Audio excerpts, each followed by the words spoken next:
नमस्कार दोस्तों, आज हम लोग छायावाद के ऊपर बात करने वाले हैं जो कि परीक्षा के माध्यम से एक बहुत ही महत्वपूर्ण प्रश्न है। और हिंदी कविता जो है, आधुनिक कविता का इतिहास, उसमें छायावाद का एक बहुत ही महत्वपूर्ण स्थान है।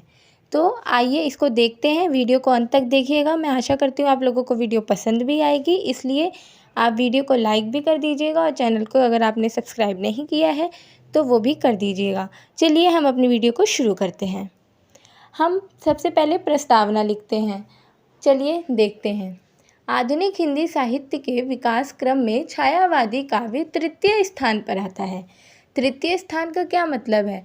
क्योंकि जो आधुनिक काल की शुरुआत मानी जाती है वो भारतेंदु युग से मानी जाती है। भारतेंदु युग के बाद द्विवेदी युग आता है और उसके बाद छायावाद काल की शुरुआत होती है। छायावाद काव्य की समयावधि 1920 से 1936 तक मानी गई है। मतलब इसकी जो समय की अवधि है वो 1920 से 1936 मानी गई है, परंतु इसमें भी विद्वानों के बहुत से मतभेद रहे हैं। मतलब कुछ विद्वानों का यह मानना है कि छायावाद की शुरुआत 1918 से ही हो गई थी, परंतु कुछ का मानना है कि 1920 से हुई थी। आगे देखते हैं। छायावादी काल में शब्दों की अधिक महत्वता रही है। छायावाद कवि अपनी कविताओं में भाषा शक्ति को पहचानते थे और विशेषतः वर्णों, रचनाकारों और रसों का प्रयोग करके व्यापक अर्थ संवेदनशीलता प्रदर्शित करते थे। मतलब जो छायावादी कवि थे वो हर चीज़ से अपना एक लगाव रखते थे और उसको यथार्थ रूप में लोगों के सामने प्रस्तुत करते थे। चाहे उनकी खुद की वो अभिव्यक्ति हो, खुद का दुख हो या फिर प्रकृति चित्रण हो, उन सब से उनका एक अलग से लगाव था। अब हम लोग छायावाद की प्रमुख विशेषताएं देखेंगे या फिर छायावाद की प्रमुख प्रवृत्तियां देखेंगे। प्रवृत्तियां और जो विशेषताएं शब्द हैं वो दोनों एक ही हैं। अगर परीक्षा में पूछा जाए तो आप लोग कंफ्यूज मत होइएगा। चलिए देखते हैं। पहला बिंदु है अभिव्यक्तिवाद की प्रधानता। छायावाद में व्यक्तिगत भावनाओं की प्रधानता है। वहाँ कवि अपने सुख दुख एवं हर्ष शोक को ही वाणी प्रदान करते हुए खुद को अभिव्यक्त करता है। अर्थात आप लोग इसको व्यक्तिकता भी कह सकते हैं या फिर अपनी निजी अनुभव शब्द से भी समझ सकते हैं। मतलब जो छायावादी कवि है वो अपनी अनुभूतियों को, वह जो महसूस करता है, जो सुख है, जो दुख है, करुणा है, उन सब को खुलकर अपनी कविताओं में, अपनी रचना में व्यक्त कर देता है। जैसे कि जो छायावाद की एक कवित्री हैं महादेवी वर्मा, वो अपनी कविता में कहती हैं कि मैं नीर भरी दुख की गगरी। इसके माध्यम से हम समझ सकते हैं कि वो अपनी वेदना, अपनी करुणा को भी अपनी रचनाओं में, अपनी कविता में एकदम सहज रूप से उतार दे रही हैं। दूसरा बिंदु है श्रृंगार भावना।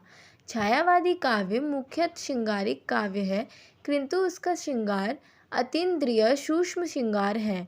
छायावादी का श्रृंगार उपभोग की वस्तु नहीं है, अपितु कौतूहल और विषम्य का विषय है। उसकी अभिव्यंजना में कल्पना और सूक्ष्मता है। मतलब कि जो वहाँ का श्रृंगार है, जो छायावादी काल का श्रृंगार है, उसमें कोई उपभोग नहीं दिख रहा है, कोई गंदी चीज़ों का प्रदर्शन नहीं किया गया है या कोई नायिका भेद, नक्षिक वर्णन नहीं है, जैसा कि हम रीतिकाल में देख रहे थे। यहाँ पर जो छायावाद है वो हर चीज़ को गहराई से देखकर उसकी सुंदरता को बयां करता है। तीसरा बिंदु है प्रकृति का मानवीकरण। प्रकृति पर मानव व्यक्तित्व का आरोप छायावाद की एक प्रमुख विशेषता है। छायावादी कवियों ने प्रकृति को अनेक रूपों में देखा है। कहीं उसने प्रकृति को प्रेयसी के रूप में अपनाया है तो कहीं नारी के रूप में देखकर उसके सूक्ष्म सौंदर्य का चित्रण किया है। मतलब आप यहाँ देख सकते हो कि छायावादी कवियों ने प्रकृति को मानवीकरण दिया है। मतलब प्रकृति को भी मनुष्यों की तरह प्रेम दिया है, उनके सौंदर्य का वर्णन किया है। कहीं उसको अपनी प्रेयसी के रूप में देखते हैं तो कहीं कोई कवि अपनी माँ के रूप में देखता है। महादेवी वर्मा की एक पंक्ति है। महादेवी वर्मा प्रकृति को कहती हैं, दुलार देना बहला देना तेरा शिशु जग उदास है।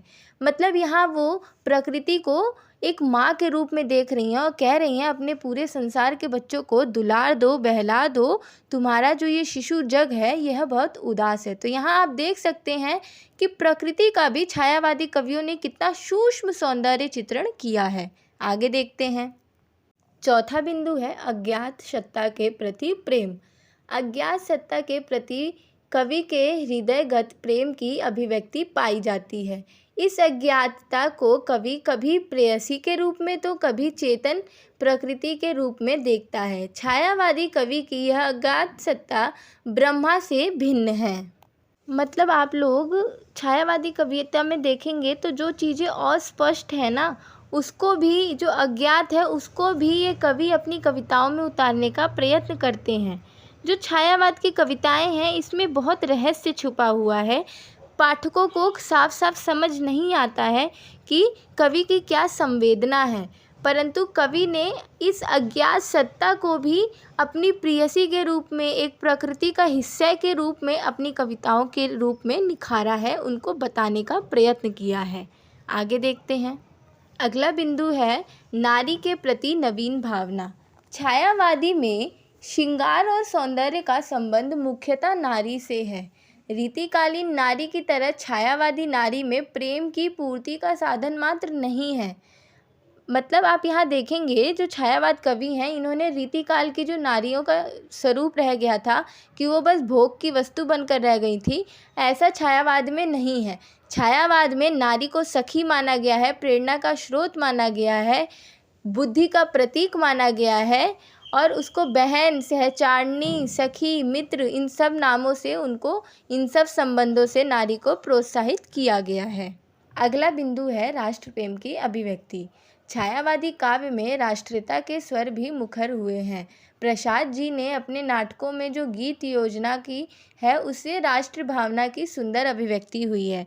मतलब हम छायावाद में स्वतंत्रता चेतना, राष्ट्र चेतना देख सकते हैं।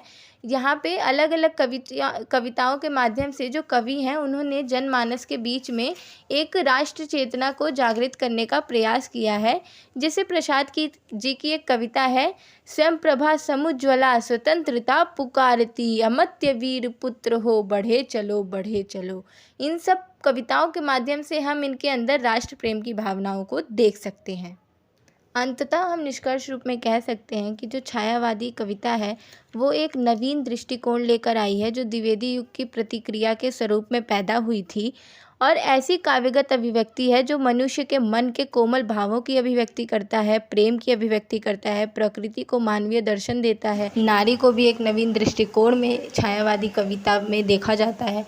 तो इससे हम कह सकते हैं कि जो छायावादी कविता है वो एक नवीन दृष्टिकोण के साथ आई हुई बहुत ही अच्छी और मार्मिक कविताएं हैं, जो स्थूल के रूप में सूक्ष्म की अभिव्यक्ति करता है। मोटे तौर पर चीज़ों को ना देखकर एकदम सूक्ष्म रूप से गहराई में जाकर चीज़ों की अभिव्यक्ति अपनी कविताओं के माध्यम से व्यक्त करता है। आशा करती हूँ आप लोगों को वीडियो पसंद आई होगी। कृपया चैनल को सब्सक्राइब कर दें और वीडियो को लाइक कर दें। धन्यवाद।